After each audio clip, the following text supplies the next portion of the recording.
Hi, I'm Lou Hinkhouse. The late 80s was a great time for indie music. In the journey of life, we encounter many individuals who shape us, inspire us, and leave an indelible mark on our souls. But there's one person who sets the foundation for our growth, our exploration, and our understanding for the world. A person who ignites the spark within us, guiding us towards knowledge, wisdom, and purpose. They are the unsung heroes, the guardian of knowledge, and the architect of our minds. Teachers, mentors, and guides who dedicate their lives to nurturing our potential. For many of us, that person is Professor Lou Hinkhouse, a visionary educator who has touched the lives of countless students, inspiring them to new heights. I'm the oldest of a family of 6 siblings, and I started out as an artist. I always could draw really well, more of a cartoonist style.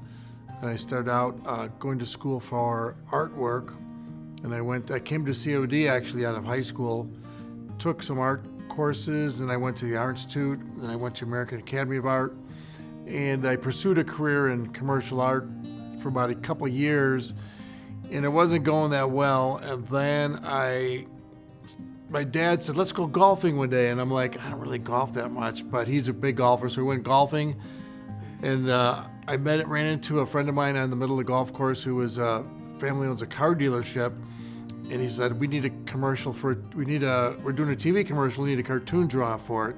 So I said, awesome. So I drew the cartoon, and I said, I want to go to the edit session. And I went to the edit session at Telemation, and I was like, this is cool. I want to switch careers. I want to do TV production.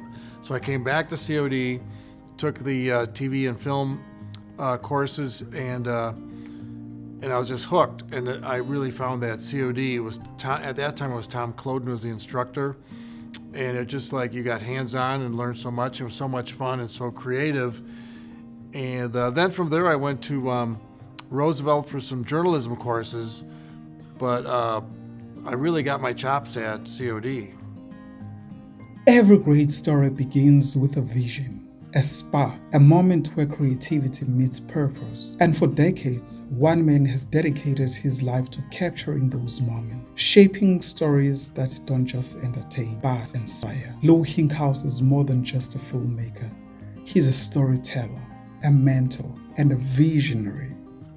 I actually started my TV career by making my own music show called The Pulse. So The Pulse, we had the first video ever, the Smashing Pumpkins, first 2 videos of them.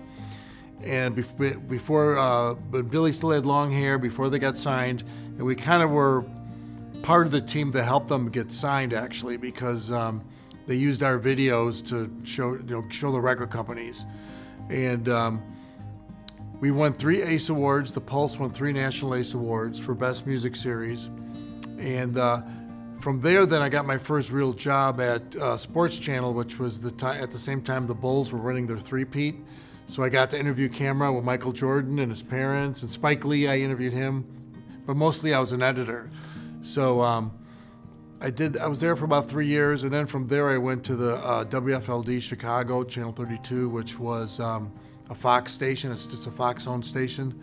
And I was special projects under there for 20 years. So special projects, you do all the investigation, entertainment, get to spend all day doing cool projects, so that was kind of a great gig for a TV station, because most TV station shifts are like 2 to 10, or overnights and things like that. So I was very lucky and fortunate, and we won awards at Fox too. We won some national awards. Edward R. Murrow Award we won for a series called Experiment in Black and White about race relations, and some very prestigious awards. I won as editing, I didn't write or produce those stories, but I worked with really talented writers and producers. Then I did win an Emmy for Smashing Pumpkins when they broke up. We did a special called Full Circle, and it's on YouTube, Smashing Pumpkins Full Circle, and we won Emmys for that, and I did produce and edit that one. The Smashing Pumpkins tonight. But I would like to think of this award as some sort of closure. He believes that as a creative, success isn't just about talent. It's about marketing yourself, building connections, and staying humble throughout it all. The challenges, first of all, is you want to make, a living. So you need to market yourself. And so I learned to market, but also I think, struggling to get your career going is a key is networking. So by networking, so now a big part of what I do is I'm always networking, and I'm always helping other people network too. Like if I just actually, one friend of mine reached out and said I need an editor, but an editor who does films, motion pictures, which I don't do. So then I reached out to another friend of mine who was former director of the Illinois Film Office, and she recommended an editor, so I put those two together. And I think that's a big thing I learned though in hindsight too, is to really be humble, when you're dealing with people that are trying to, you see people as a human, stumbling blocks in your way. And the best thing to do is be humble with them and not get a chip on your shoulder per se, and admit your own faults too, don't just think that everybody else is wrong. And so in hindsight, now being able to look back, I'm thinking if I was a little smarter back then, I would have dealt with it a little bit more mellow and not be so, be ready to fight everybody about these battles and not be confrontational at all. I mean, I think that's one of the least you can be confrontational with anybody and see, everybody has the same goal. Try to find a common goal, I think would be my best advice. Great storytelling takes time, and so does shaping the storytellers of tomorrow. Lou Hinkhouse is patient, not just in his craft, but in his commitment to teaching. He knows that every frame, every edit, every lesson is a step towards something greater. In the classroom, he doesn't just teach filmmaking. He nurtures creativity, builds confidence, and inspires the next generation to see beyond lens. Because for Lou, the true masterpiece isn't just work he creates, but the minds he helps shape. I'm the oldest of 6 siblings, and I'm always kind of the big brother. I'm also I have nieces and nephews I'm active with, and I look at everybody kind of as family, So I look at students as nieces, nephews, sons, daughters, brothers, sisters, and there is a love there. I really try to connect and communicate on a level of respect, and I think that's you want to create mutual respect. You want them to respect you, but you have to respect each one as an individual. Each one is a unique person. Each student has unique talents, right?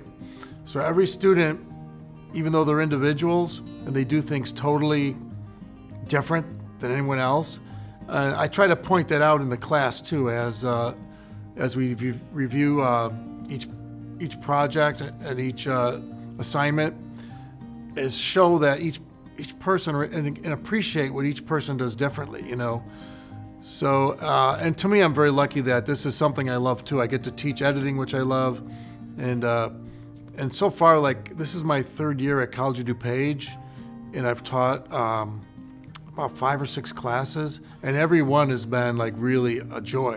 A legacy isn't just built a day, but it's crafted over a lifetime. For Lou Hinkhouse, it's not just about the awards or the accolades. His legacy is in those stories he told, the moments he captured, and the lives he touched.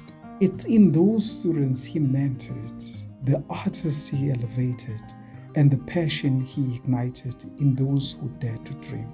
Because true legacy isn't just what you leave behind, it's who you inspire along the way. The Illinois Rock and Roll Museum is a good legacy to have, that's going to be there, an institution. You want that to be there forever. And also, I've been working a lot with Joe Shanahan, who owns Metro. And Metro's like the Fillmore East. It's like a long-standing, it's like a pillar of Chicago music. It's been there for 40 years. And he's really encouraged musicians like Smashing Pumpkins, who've gone on to huge careers, who kind of use that as a launching pad. And he nurtures them as an advisor. And he's a professional, he's a true artist, but he's also a true business person. He understands the business. And he's become a really good friend. And so I've actually worked with him on videos to help celebrate his legacy of his club, but I think that reflects back on me as a historian. So basically I think, my legacy will hopefully be as a historian, archival collector of important Chicago, Illinois music-based, because really my love of music is really Illinois-based, because one thing I always say in reference to the museum is that all American music has some roots in Illinois. And also, why is America cool? America is cool because of American music. What is American music? American music is black music. The rock and roll, jazz, blues, gospel, house. So that's what makes America cool. Well, every one of those styles came through Chicago in one way or the other. Gospel came through with Mahalia and Thomas Dorsey. Blues, of course, Chess Records. Rock and roll came from Chess Records, Chuck Berry.